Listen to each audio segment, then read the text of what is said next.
Hi, hello, hi. So today I'm going to be walking you through how I do my Eligard injection. For those of you who don't know, Eligard is a hormone blocker. It's a type of Lupron or Leuprolide Acetate for injection. It's a hormone blocker.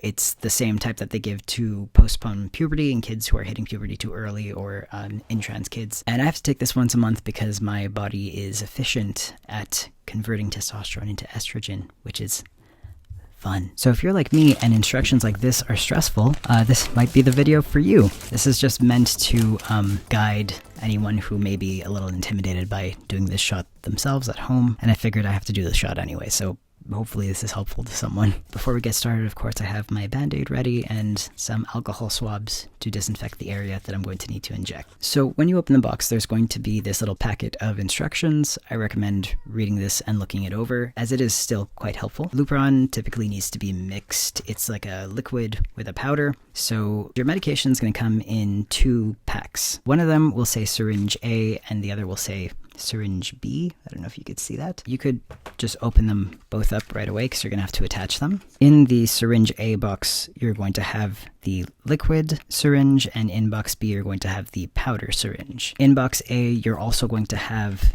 this little plunger here. You'll need that after, don't worry about it now. And in box B, you'll also have the needle. Don't worry about those for now. The way that I remember, I know it's really silly, is syringe B has a blue plunger, so B for blue, and then the other one is A because, well, there's nothing blue, so it's just process of elimination.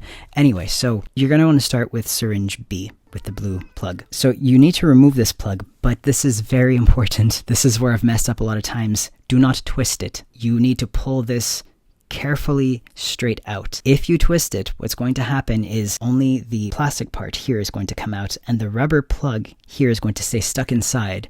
And then when you set up your syringe and you mix them together, you're going to end up actually like the product will just sort of burst out because there's going to be all this air stuck inside. So when you take this plug out, you want to make sure absolutely that this gray rubber piece attached to it also comes out with it. So just pull straight up. And if you twist and you're like, oh no, Aaron, what do I do? Don't worry. You could always just twist the plug back into it and then pull it straight out. You're still good. It's not too late. Once you've pulled the plug out, you can set the syringe B box aside for now. Go to the syringe A box and take out that little plastic plunger that I mentioned before, and making sure that you've taken the whole plug out, and it looks like this, the part that you've removed. You can now insert the plunger into syringe B, and now you could twist. This is a part where you twist. Twist the plunger all the way in. Don't over twist it because you can break these parts. They're actually super cheap, which is not great. So now what we're going to do is we are going to have to attach these together and mix the 2 parts together. Starting with syringe A, make sure that it's upright this way because this has the liquid inside. If you have it sideways or the other way around, the liquid can spill out. So syringe A, you're going to want to remove its top plug. Again, we're going to twist this one. This is just a regular twist. Twist that off. Great. And then syringe B is once again a pull-off cap. It's not a twist one, but this time there are no consequences to twisting this one. So you could twist this if you prefer. It's fine. But this is one that comes out by pulling. So now with syringe A upright, you're going to put syringe B on top of it and screw them together. Before we do that, you might just want to know that we'll have to be mixing these for 45 seconds. So if you're like me and you like to be prepared ahead of time, you can just set up a little timer so that you know when it's been 45 seconds. So with syringe A upright, take syringe B and just put it over and screw them together. Again, you don't want these to be super tight because you could break them. And then once they're attached, you can start mixing them. So I've started my timer and we're going to do this back and forth for 45 seconds.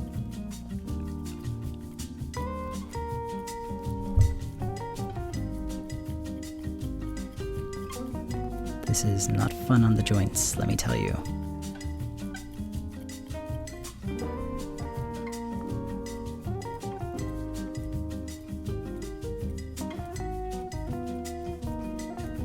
My fingers are aching.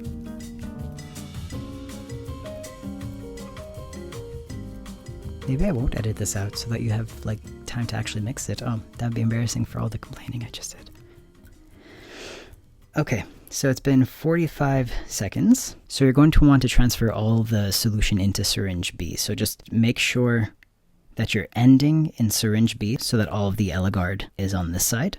And as you are twisting to detach them, give it a little twist, and as you're detaching them, just pull the plunger back a little bit on syringe B so that you're really getting all the medication out of syringe A. The instructions say to do that. That's not just a me thing, because there's not a lot of this medication, so they want you to really preserve it. Then we are going to take our needle out of the syringe B box, and we're going to attach this to the top of syringe B.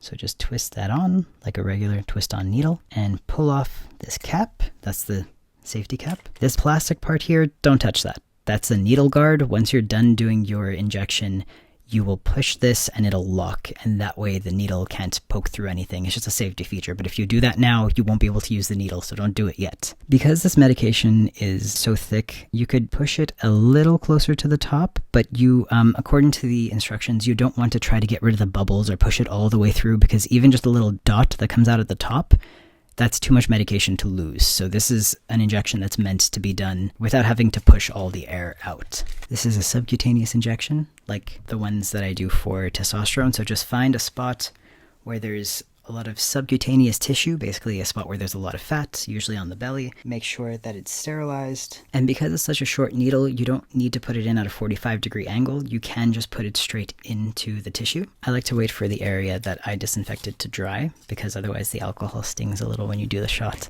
You don't want to be like fanning it or blowing on it, because then you're all those germs in the air and in your mouth are going onto the spot. So just let it air dry. It'll be okay. It's very fast. Once your spot is ready, pinch the tissue, and you're just going to want to do your injection straight down into the spot. And you're going to need to push quite hard to get this medication in. It's like cement. It's very, very thick. Once your injection is done, you can push your little plastic needle guard. Now it's safe to put down, and then put your Band-Aid on. You can rub the spot a little. Sometimes the Eligard shot can burn pretty badly. I don't know if that's to do with me and my peripheral nervous system or if it's just a normal thing, but it has never been an issue. I've done this shot at the doctor's office and I've been monitored after I've done it. They've said that it's fine. And then sometimes I do the shot like now and it's not that bad. Doesn't really hurt. It can be a bit of an intimidating injection because the needle is quite thick. The best advice I have for you is pick a spot, and I know it sounds really like easier said than done, but just I just push it in. If I stop to think about it, I've realized that the time I spend hesitating or the time I spend having trouble getting the needle all the way into my skin for any injection, I realize that I'm actually not putting any pressure from my hand. So what I try and do when I'm having trouble doing the injection is actually just focus on how much pressure I'm applying with my hand. And that's usually when I realize, like, I'm not pushing at all. That's why this is hurting and that's why it's not going in. And I kind of just try to do it like, how would I do this if I was doing it to someone else? Well, I would certainly apply more pressure than this. So that kind of helps me get through it and shifts my focus onto the thing that matters. That'll make it happen faster and more easily. But if not, you could always ask someone to do the injection for you and, just tell them to be swift. Just go for it. So anyway, that's that. Remember to dispose of this safely. Hopefully that was helpful to somebody. I hope that was thorough enough. If there are any questions, please feel free to ask, and I could always remake this video. I have to do this shot once a month, so if ever this is missing any information, I'd be happy to go back over it again. So anyway, that's all. Thank you so much for watching. I hope you have a great day and a great week, and you take care of yourselves. All right, thanks.